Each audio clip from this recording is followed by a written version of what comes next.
മറ്റൊരു പ്രധാനപ്പെട്ട വാർത്തയിലേക്കാണ്. ഇരിങ്ങാലക്കുട പടിയൂരിൽ ബി.ജെ.പി. സജീവ പ്രവർത്തകന്റെ ഭാര്യ CPM സ്ഥാനാർത്ഥി. ബി.ജെ.പിയിൽ നിന്നും 5ഓളം പേർ CPM-ൽ ചേർന്നിരിക്കുന്നു. ബി.ജെ.പി. വിട്ട് എത്തിയവർക്ക് മന്ത്രി ആർ ബിന്ദുവിന്റെ നേതൃത്വത്തിൽ സ്വീകരണവും നൽകി. ബി.ജെ.പി. തൃശൂർ സൗത്ത് ജില്ലാ കമ്മിറ്റി അംഗം നിഷ രാഗേഷ്, സജീവ പ്രവർത്തകനായിരുന്ന മാമ്പ്ര സുരേഷ്, ഭാര്യ സൗമ്യ സുരേഷ്, മുൻ ബൂത്ത് സെക്രട്ടറി അടിപ്പറമ്പിൽ രാജൻ എന്നിവരാണ് CPM-ൽ ചേർന്നത്.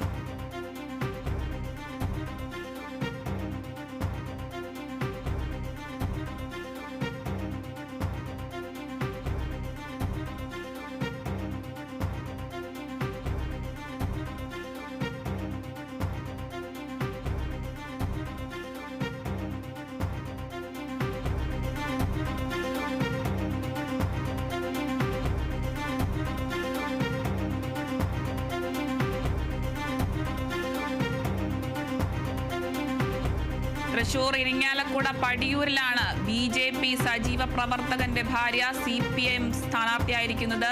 ബി.ജെ.പിയിൽ നിന്നും 5ഓളം പേർ CPM-ൽ ചേർന്നിരിക്കുന്നു എന്ന വാർത്തയാണ് ഇപ്പോൾ വരുന്നത്. ബി.ജെ.പി. വിട്ടെത്തിയവർക്ക് മന്ത്രി ആർ ബിന്ദുവിന്റെ നേതൃത്വത്തിൽ സ്വീകരണവും നൽകിയിട്ടുണ്ട്. ബി.ജെ.പി. തൃശൂർ സൗത്ത് ജില്ലാ കമ്മിറ്റി അംഗം നിഷ രാഗേഷ്, സജീവ പ്രവർത്തകനായിരുന്ന മാമ്പ്ര സുരേഷ്, ഭാര്യ സൗമ്യ സുരേഷ്, മുൻ ബൂത്ത് സെക്രട്ടറി അടിപ്പറമ്പിൽ രാജൻ എന്നിവരാണ് CPM-ൽ ചേർന്നത്.